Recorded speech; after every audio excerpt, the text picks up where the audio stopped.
NSS general secretary G Sukumaran നായർക്കെതിരെ വിമർശനവുമായി KB Ganesh Kumar.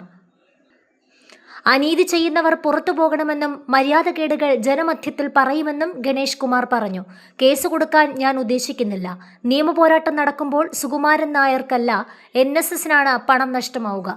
Sukumaran നായരെ NSS സെക്രട്ടറി സ്ഥാനത്ത് നിന്ന് മാറ്റുകയല്ല തന്റെ ലക്ഷ്യമെന്നും എല്ലാവർക്കും മന്നം സമാധിയിൽ പോകാൻ അവസരം വേണമെന്നും ഗണേഷ് കുമാർ മാധ്യമങ്ങളോട് പറഞ്ഞു. എന്നാൽ താൻ കേസ് കൊടുക്കുക എന്ന് പറയുമ്പോൾ താൻ കേസ് കൊടുക്കാൻ ഉദ്ദേശിക്കുന്നില്ല. കേസ് കെട്ടുകൾ ഒഴിവാക്കണമെന്ന് മന്നത്ത് ആചാര്യൻ തന്നെ പറഞ്ഞിട്ടുണ്ട്. ഞാനിപ്പോൾ കേസ് കൊടുത്താൽ സുകുമാരൻ നായർ സ്വന്തം പോക്കറ്റിൽ നിന്ന് പണമെടുത്ത് കേസ് നടത്തില്ല. കേസ് കൊടുത്താൽ ഞാൻ വക്കീലിന് ഫീസ് കൊടുക്കണം. കോടതി കാര്യങ്ങളെല്ലാം ഞാൻ തന്നെ ചെയ്യണം. മന്നത്ത് ആചാര്യൻ പിടിയേരി ശേഖരിച്ചുണ്ടാക്കിയ പണമെടുത്ത് സുകുമാരൻ നായർ കേസ് നടത്തും. സിവിൽ കേസ് കൊടുത്താൽ അദ്ദേഹത്തിന്റെ ആയുഷ്കാലം വരെ തീർപ്പുണ്ടാകില്ല. അദ്ദേഹത്തിനെതിരെ കൊടുത്ത ഒരു കേസിൽ NSSന്റെ പണമെടുത്ത് 89 തവണയാണ് അത് മാറ്റിവെപ്പിച്ചത്. അന്തസ്സുണ്ടെങ്കിൽ കോടതിയിൽ വാദിക്കുകയാണ് വേണ്ടത്. 89 തവണ കേസ് മാറ്റിവെക്കുന്നത് ജുഡീഷ്യറിയോടുള്ള മര്യാദകേടാണ്. ഇനി കേസ് കൊടുക്കുന്നില്ല. പറയാനുള്ളത് ജനകീയ കോടതിയിൽ പറയും. സ്വന്തം നിലയിൽ കേസ് കൊടുക്കാനുണ്ടെങ്കിൽ നിയമ പോരാട്ടത്തിനുണ്ട്. എല്ലാവരും NSSൽ നിൽക്കണം. ആരും അംഗത്വം ഒഴിവാക്കരുത്, ഗണേഷ് കുമാർ പറഞ്ഞു.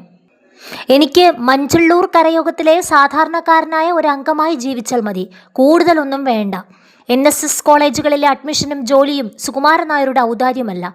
അത് മന്നത്ത് ആചാര്യൻ സമുദായത്തിനു വേണ്ടി കരുതിവെച്ച അവകാശമാണ്. എല്ലാ നായന്മാരും മനസ്സിലാക്കണം, ഗണേഷ് കുമാർ പറഞ്ഞു. സുകുമാരൻ നായരുടെ കുടുംബാംഗങ്ങൾക്കെതിരെയും ധനലക്ഷ്മി ബാങ്ക് ഇടപാടുകളെക്കുറിച്ചും താനൊന്നും പറയുന്നില്ലെന്ന് അദ്ദേഹം പറഞ്ഞു. എന്നെക്കൊണ്ട് വാ തുറപ്പിക്കരുത്. മകനെപ്പറ്റിയും മകളെപ്പറ്റിയും കൊച്ചുമക്കളെ പറ്റിയും ഒക്കെ കുറേ കാര്യങ്ങൾ എൻ്റെ കൈവശമുണ്ട്. ഒരു താലൂക്ക് യൂണിയൻ സെക്രട്ടറിക്ക് മകളെ 60 ലക്ഷം രൂപ മുടക്കി ലണ്ടനിൽ പഠിപ്പിക്കാൻ എങ്ങനെ കഴിയുന്നുവെന്ന് അന്വേഷിക്കണം, ഗണേഷ് ആവശ്യപ്പെട്ടു.